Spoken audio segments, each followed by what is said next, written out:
जय माता दी दोस्तों गुप्त नवरात्रि चल रहे हैं और अगर आप भी चाहते हैं कि हमारा घर परिवार धन धान्य से भरपूर रहे, संतान सुख रहे, घर में सुख समृद्धि रहे, तो महाराज जी ने एक बहुत ही कारगर और अचूक उपाय बताया है। आप उसे अवश्य करें इस नवरात्रि में। तो महाराज जी को सुने। जो लोग चाहते हैं कि हम अग्रसर जन्म में बहुत आनंद के साथ जीवन जिए, परिवार में धन संपदा संतान की कोई कमी न रहे, तो भगवान वेदव्यास कहते हैं कि उन्हें नवरात्रा महोत्सव जरूर मनाना चाहिए। उन्हें व्रत कर, शरीर स्वस्थ नहीं है, उपवास नहीं कर सकते तो माँ का कीर्तन, तो माँ की जोत जला सकते, माँ को घट स्थापन कर सकते हैं। आप व्रत नहीं कर सकते तो ये भी तो एक भुक्तम व्रत का भी तो महत्व है। उस दिन में एक बार फरियाद ले ली और रात्रि को आरती हो जाए सोने से पहले, उसके बाद एक बार, उसका भी बहुत बड़ा पुण्य प्राप्त हो। एक भक्त व्रत का भी तो इसमें वर्णन किया ही है। एक बार फरियाद ले, पूरे दिन भर मुंह जूठा न करें। मैंने तो आज यहाँ तक पढ़ लिया कि जल भी बार बार न, 10-10 मिनट, उसमें दिन में 3 बार 4 बार, ये नहीं कि पूरे दिन गिलास मुंह पर लगाई है। तो ज्यादा पानी पिएंगे, ज्यादा बाथरूम जाना पड़ेगा।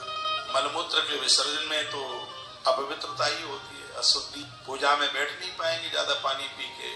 एक पाठ करने में आप लोगों, मुझे तो 1.25 घंटा लगता है, लेकिन आपको तो 2-2.5 घंटा लगेगा। और ज्यादा पानी पी लिया तो एक पाठ में 4 बार खड़ा होके जाना पड़े तो भी तो, इसलिए कम जल पीने की बात। कभी कभी तो नवरात्रा में और दिनों से लोग ज्यादा खा लेते हैं। कभी सिंगाड़े की लपसी खा लेंगे, कभी पकौड़े खा लेंगे, कभी दही की लस्सी पी लेंगे, कभी कलाकंद खा लेंगे, कभी लौकी का हलवा खा लेंगे, पता नहीं क्या क्या खा लेंगे। फिर तो लगता है कि ऐसी तो 9 दुर्गा रोजा नहीं आया करें। चकाचक खाने पीने की चकाचक व्यवस्था हो जाती। कम कल्याण ले सकते हैं। कुटू को व्रत में लिया गया, सिंगाड़े को व्रत में लिया गया, साबूदाना न लिया करें। साबूदाने को बनाने की प्रक्रिया ठीक। साबूदाना जमीन से पैदा नहीं होता, उसको बनाया जाता है, और समा का चावल है वो जमीन से पैदा, इसलिए व्रत में उसकी मत। तो आइए मैं कुछ बातें और आपको बोल दूं। नवरात्र व्रतम प्रोक्तम न कृतम येन भूतले सा कथम विभवम प्राप्य मोदते च तथा दिवि। इस पृथ्वी लोक में जिस प्राणी ने उक्त नवरात्रा व्रत का अनुष्ठान नहीं किया, वह इस लोक में वैभव प्राप्त करके स्वर्ग में आनंद को कैसे प्राप्त। इसमें स्पष्ट लिखा है कि सा कथम विभवम प्राप्य मोदते च तथा दिवि। वो वैभव कैसे प्राप्त करेगा। माँ भगवती जगदम्बा गाड़ी घोड़े देती है, मकान दुकान देती है, वैभव देती है, और अंत में उसको उसके इष्ट के चरणों में पहुंचा देती है। ये माँ की महिमा है। हम रामकृष्ण के पुजारी हैं, माँ को पूजते हैं, तो माँ की कृपा से अंत में हम अपने इष्ट के चरणों तक पहुंचते। इसलिए किसी भी देवी देवता के भक्त क्यों न हो, माँ के इस उत्सव को रात्रि में कुछ कीर्तन करने से, जागरण करने के तत्पश्चात ही सोइए। नवाहन मंत्र रुद्राक्ष की माला पर बहुत प्रभावशाली हो। ओम ऐम ह्रीम क्लीम चामुंडाई विच्चे। एंग नहीं है, ओम ऐम ह्रीम क्लीम चामुंडाई, यहाँ पर 2 मात्रा है। बहुत लोग चामुंडाई बोल देते हैं, चामुंडाई नहीं है। कुछ लोग चामुंडाया बोल देते हैं, चामुंडाई, यहाँ पर 2 मात्रा है। ओम ऐम ह्रीम क्लीम चामुंडाई विच्चे। विच्चई भी नहीं है, विच्चई।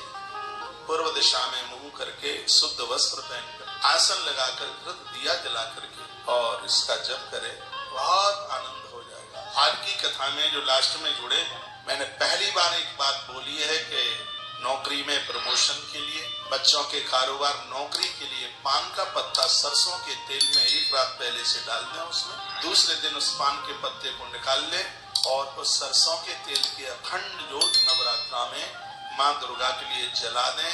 प्रमोशन हो जाएगा, बच्चों को नौकरी मिल जाएगी। तो आज ही मैंने बोला है, कथा के आरंभ में बोला है। मैं कालिका पुराण की बहुत बातें आपके बीच में रख रहा हूँ, जिसमें पूजा पद्धति के ऊपर बहुत जोर है। माता की 52 पीठों का विस्तार पूर्वक वर्णन कालिका पुराण में, बड़ा अद्भुत ग्रंथ है। और हमने तो 18 पुराणों की श्रृंखला में, उप पुराणों की श्रृंखला में कालिका पुराण का भी आनंद ले लिया है। सुनाई है, पिछले अक्टूबर में सुनाई थी कथा कालिका पुराण की वृंदावन से, आप जनों ने सुनी होगी।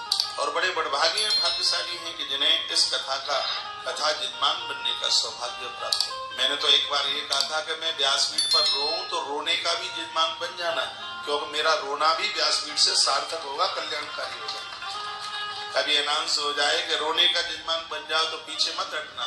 मेरा तो व्यासपीठ पर रोना भी कल्याण कारक ही होगा। मैं रोऊंगा भी तो उस रोने में भी कहीं साधना उपासना होगी, वो भी आंसू कल्याणकारी ही हो। वो लोग कितने भाग्यशाली हैं जो अपने घर बैठे हैं और यहाँ की कथा के जजमान। दोस्तों आशा करती हूँ कि आपको ये वीडियो अच्छा लगा हो, तो कमेंट में जय माता दी लिखें, वीडियो को लाइक करें और चैनल को सब्सक्राइब और शेयर करना तो बिल्कुल ना भूलें।